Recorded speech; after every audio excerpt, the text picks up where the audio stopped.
was one player that was being kind of picked on by other players, I would probably talk to the captain. And my team's 15-year-olds, so you could do that with 15-year-olds. And probably enlist like some of the players that are more leaders on the team to step up and be more positive and discourage the negative behavior. And so that the team is taking responsibility. It's not just the coach trying to be positive for that one player. Does that make sense? Makes a lot of sense to me. And then if the kids aren't seeming to focus, which I actually had a problem with this week, for whatever reason, I think if you're able to be flexible, and if it's just not working that day, move on to something that's more fun and just gets them, you know, if they're not in that mood to really be focused, then just being able to like incorporate more fun games that you know they're going to get something out of it, but it's not quite as structured. Okay. More fun things. Number 6. Yeah, Number 6. 6. Okay. Can I ask a question about that? Of course. In answer to kind of a follow-up with Aaron. What happens if it happens 3 practices in a row? Oh. And you're starting to change, you're having fun, and having fun because they're not focusing. What do we do on the 3rd practice? That's what 13-year-olds do. She says she has 15, brother. We got them. We got them. I'm just talking more actually like one practice. If it was like the next practice after that, if it continued, then I would definitely address it, because you can't just then replace it with having fun and go away from it just because the girls don't want to focus or whatever. So if that happened, I would probably sit down and talk with them rather than try and push through and talk about goal setting and what the girls' goals are, and talk about why it's important for them to work hard and focus. Would that be number 1, Aaron? Model and teach? Yeah. I was going to say, as far as number 1, the first line concerns me. The practices have been really tough lately. Okay, the first place I'm going to look is me. Am I bringing work baggage to my practices? Is it being generated by me? Because they're going to, most of the time, sometimes they're just squirrely, most of the time, they're going to be a reflection of what I show up at my practices. They're feeding off my tank to start. So that's the first thing I would be actually looking at. Okay, you're going to start with some self-reflection and see if there's anything that you might be projecting. Yeah, I come in with an empty tank. Am I too tired from work? That's model, though, right? No? Yeah, that's the first one. Yeah, and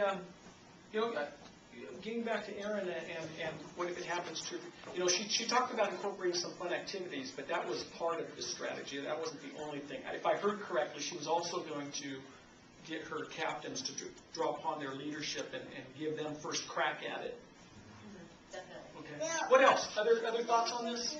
I like the buddy system one. What I've had done in the past is when I find one player that's really negative on the field, and inevitably you have a team where one player is more negative than some of the others, is finding the most positive player on the field and actually pulling them aside and saying, would you mind being a super encouraging player to that other player during this game? And I want you to try 5 times to pick something good that they're doing and then just compliment them on it so that they can model encouragement to that other player before you even have to get captains involved, and see if they'll kind of feed off more positive energy from another teammate. Okay, so buddy system, Mike? At the younger ages, it works tremendous. The buddy system? Yeah. Okay. It's a good tool. I think one of them that's important too is positive charting, especially when it comes to on the competitiveness side and keeping practices intense. I think most kids want to do well, and they want to be able to see improvement. And I think if you're charting how they're doing, I think one of the biggest challenges, especially in soccer, where you have 16, 17, 18 players and maybe one coach, maybe 2 coaches, it's hard to keep track of what people are doing, so you don't measure a lot. Yeah. And so you don't give the kids an opportunity to see the result between if you do this, then you get this. Yeah. And I think that's the way to take a player that's weaker, that may be weak in many areas, and give them some, by measuring, you can show them, hey, the last time you could only juggle the ball 30 times, you practiced really hard for 2 weeks and now you're up to 45 or 50.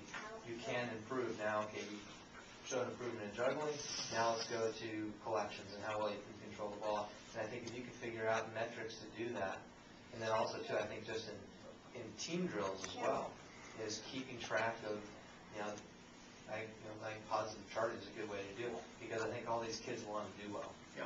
And if you can give them a way where they can measure it, they'll key off that, and then they'll fill their E-tank when they're succeeding.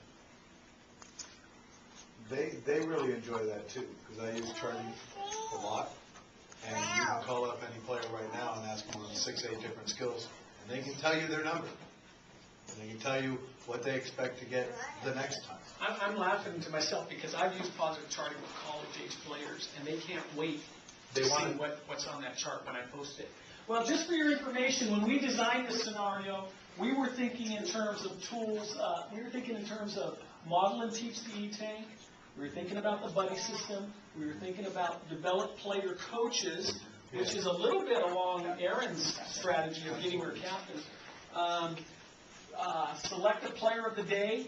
We thought that one could help, where that player is the coach's player of the day, and we thought about number 6, varying fun activities. So I'm glad to hear that you all think a lot of these tools could help as well. Can I make one interjection? Yeah, We'll please. be running short on time, but That's okay. I think, and at the end of the day, we're all here because we want to make an impact on kids' lives. But any one thing that I think is, I think you can take this entire book, and I think it's transferable to daily life, whether it be work or relationships. It's not just coaching. And this one, I think, is probably the most important thing. And actually, I've done this in professional circles where I have people that I'm working with that they're not doing what I'm expecting out of them. And if I can figure out ways to build their E-tank, they perform better. And it's a performance tool, whether it's on the soccer pitch or somewhere else. And I think if you can learn this as an individual, I think you'll just be a happier person, and people around you will perform better if you can do this. So why does, let's expand on what we're just saying. Why does the E-tank contribute to winning? Because the kids are happy and confident when they go and do that. Balance. Balance? It's balance. Okay, and why does it contribute to goal number 2, teaching life lessons? Is did Walt just say it? Yeah, Walt just hit it on the head. Okay. All right. Let's move forward here. I want you to think of a time when competition brought out the worst in you and when it brought out the best in you. And as you think about that,